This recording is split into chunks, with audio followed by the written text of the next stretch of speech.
Just remember, FPL is tough, but you are tougher.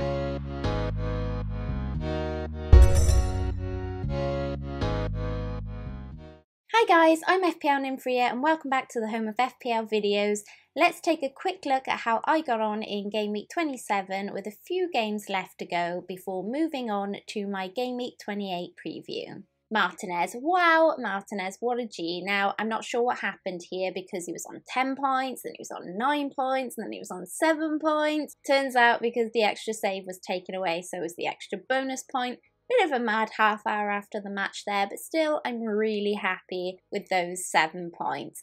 I'm so glad that I recognised early on in the season what a great asset he would be if he was getting to be a first team goalkeeper, and he's got me ample points since I knew he was nailed in that Aston Villa team, and I got him in Game Week 3, so yeah, he's done me really proud and I'm very happy to have him in my team. I'm just really annoyed that Arsenal still don't own him. Better move on quickly there. The City lads were a disappointment in the first match. I didn't expect a clean sheet from them, but I was shocked that they conceded 2 goals. I'm not even sure they will both play in the second match, if I'm honest with you. It's a little bit of a worry now. Dallas also a letdown yet again. This Leeds side is all or nothing, isn't it really? Unfortunately, tripling up on them hasn't really paid off for me so far. I think I've only had 1 week where it's come in big, and that's not really brilliant when you need consistency with FPL. In midfield, you see our captain Gundog. You know what? My gut was calling for me to put the captaincy on Kane, and I didn't do it. Why?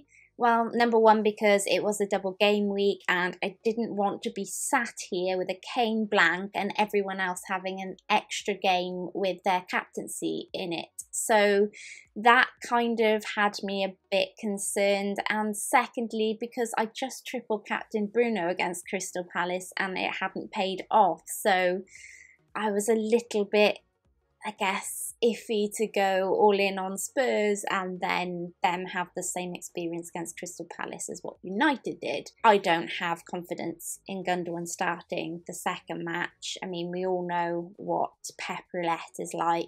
But even if he does start, I think it's very unlikely that he'll match Kane anyway. So that is a big concern. Sonny got an assist. He did look like the third wheel during most of that match, but he got a look in at the end. I don't know how Rafinha didn't score so many chances. I just don't understand, but that's a blank again. I've seen a lot of people selling Bruno this week.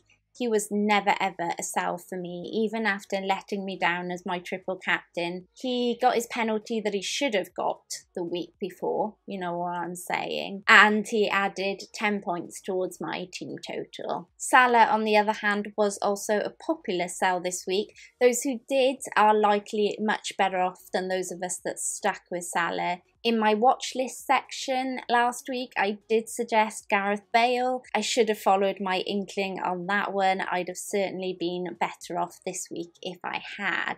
Moving to my forwards, Bamford, like Rafinha, had a plethora of chances and did score, but the ball had run out of bounds in the lead up, so it wasn't allowed. I am just so disappointed by Leeds.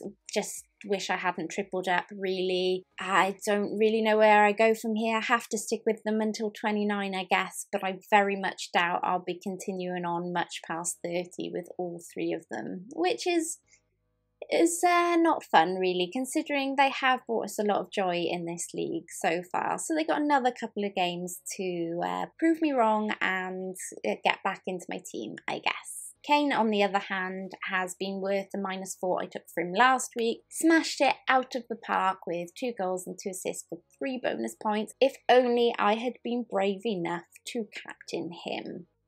I'd be rolling in points and life would be great.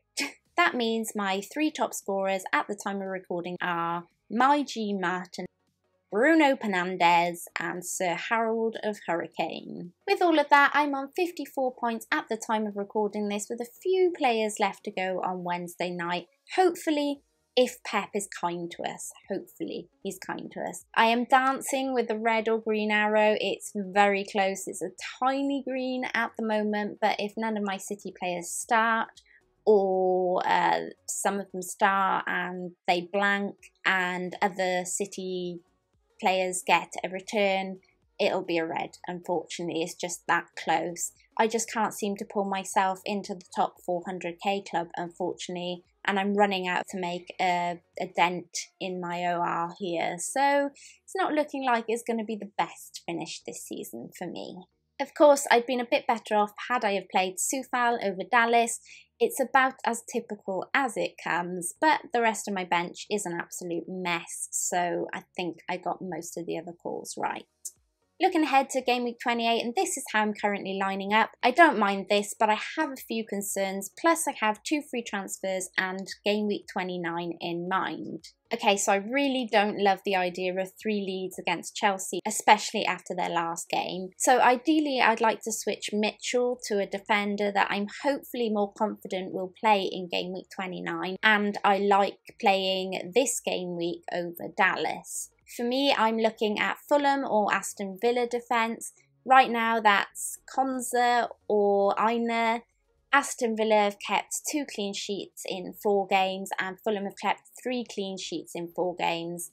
But based on the fixtures and wanting to possibly play the new defender this week, then I think I'm leaning with Villa, as Fulham has City in 28, where Aston Villa have Newcastle. Now, I can't afford this as a straight swap, unfortunately, so my other move is either Dominic Calvert-Lewin to Antonio or Watkins, which will free up some cash for me and get me another Game Week 29 player, hopefully barring any injuries. We haven't heard about Everton's second fixture yet, so the double looks very unlikely, and that gives me a little bit more confidence about selling Dominic Calvert-Lewin. My other move would be a little earlier than I was planning, and that's Salah to Bale. I was looking at this for Game Week 29, but also I was considering reserving this spot for Grealish when he returns, so I will keep my eyes peeled on any information from him, though I'm unsure he'll get up to speed quick enough anyway for me to place him in for Game Week 29, unfortunately. But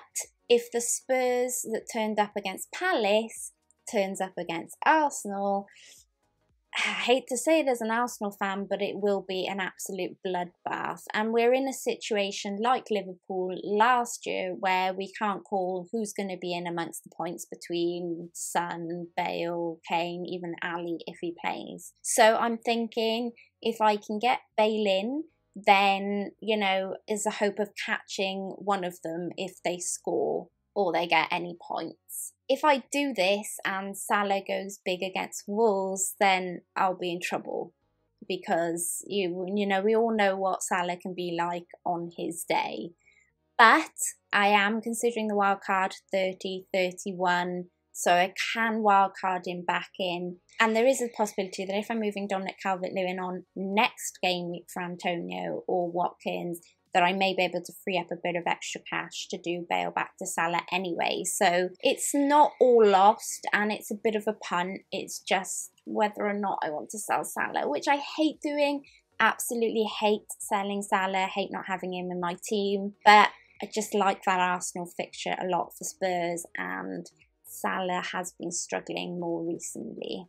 Based on all of this, my Game Week 28 captain is Harry Kane. I can't watch Kane against my team without captaining him. He loves a goal against us. I think he got a goal and an assist in the reverse fixture this season, and I don't think our defence is any better at this point in the season. So, you know, what does that say for you? Plus, he'll be highly captained this week after last game week, I would have thought. If you were brave, you could consider Salah this game week. He did score a goal and an assist in the reverse fixture earlier on in the season. And the safety pick, if you don't have Spurs, would be Bruno, who got an assist against West Ham last time out.